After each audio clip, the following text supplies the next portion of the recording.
love at first sight. It was the first day of college at Stanford University. The campus buzzed with excitement as new students hurried across the lawns, carrying hopes, dreams, and coffee cups. Among them was Ethan Miller, a shy boy from Texas, majoring in computer science. He had always been quiet, lost in books and codes, never thinking much about love.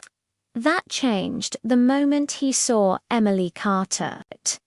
She walked into the orientation hall, sunlight catching her golden hair. Her laughter filled the room like music. For Ethan, the world seemed to pause. It was love at first sight. Sudden, pure, and overwhelming. He didn't know her name then, but he knew his heart had found something it never felt before. Days passed, and fate played its part. They both ended up in the same literature class. Ethan would sit 2 rows behind her, pretending to take notes while secretly watching her smile. One afternoon, their professor assigned a group project, and to Ethan's disbelief, Emily was his partner. Their first conversation was awkward but sweet. Emily's energy balanced Ethan's calmness. She loved art and poetry. He loved logic and numbers. Yet somehow they connected. They spent hours together at the library, sharing coffee and laughter. Slowly, friendship turned into something deeper. One evening, while working late, the rain began to fall. Emily ran to the window, smiling. "I love the rain," she said softly. Ethan, gathering courage, replied, "I love anything that makes you smile." She looked at him, really looked, and in that moment, their hearts spoke more than words ever could. From that night, they were inseparable. They studied together, watched movies, walked under the stars. Ethan introduced her to his world of coding. She taught him to see beauty in small things. College life felt magical, filled with stolen glances and handwritten notes. But love, like life, was never simple. In their final year, Emily got accepted for an art scholarship in New York, while Ethan was offered a tech job in California. The news hit them hard. Distance frightened them. On their last night together before graduation, they sat by the lake where they first confessed their love. "I don't want to lose you," Ethan whispered. "You won't," Emily said, tears in her eyes. Love isn't about distance, it's about connection. They promised to chase their dreams, no matter how far apart. And though their paths led to different cities, they stayed connected through letters, calls, and visits. Years later, after building their careers, Ethan surprised Emily at her first art exhibition.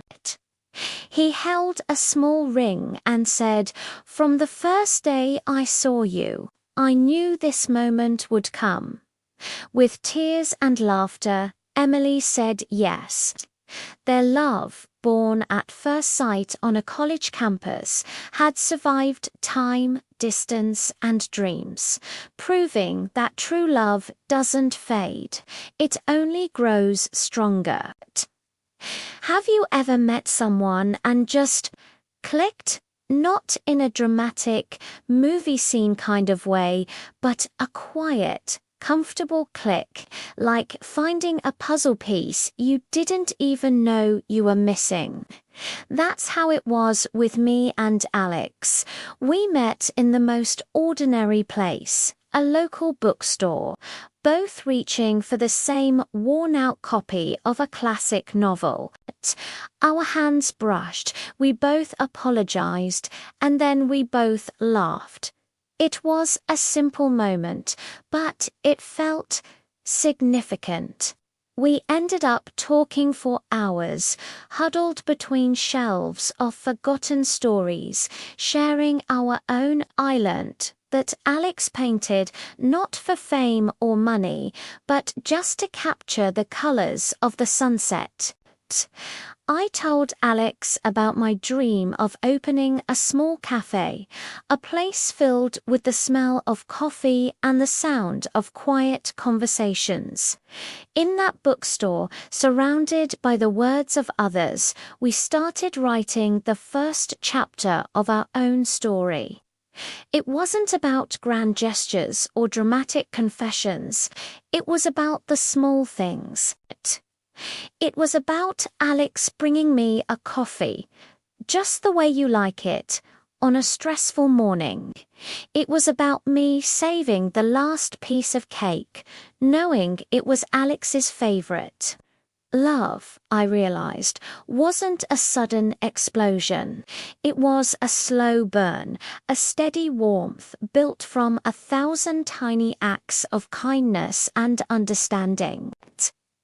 It was in the comfortable silences, the inside jokes whispered across a crowded room, and the unwavering belief we had in each other's dreams. There were storms. Of course, no story is without its conflict. We had disagreements, moments of doubt, and times when life felt overwhelming. But we learned to navigate those storms together.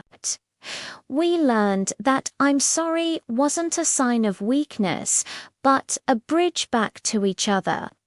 We learned that listening, truly listening, was more important than being right. Our love wasn't about avoiding the rain. It was about learning to dance in it, holding each other tight until the sun came out again. And that's the beautiful truth about love, isn't it? It's not about finding a perfect person. It's about finding an imperfect person and building a perfect love together. It's a choice you make every single day. A choice to be patient, to be kind, to forgive, and to keep showing up. It's the quiet understanding in their eyes that says, I see you, I know you, and I love you. Not in spite of your flaws, but because of them. Our story is still being written, and honestly, I don't know how it ends. But what I do know is that every chapter with Alex is my favorite. It's a story of two ordinary people who found an extraordinary love in the most ordinary of places. So look for that click. Cherish the small moments. Build your love, one act of kindness at a time. It's the most beautiful story you'll ever be a part of. Thank you so much.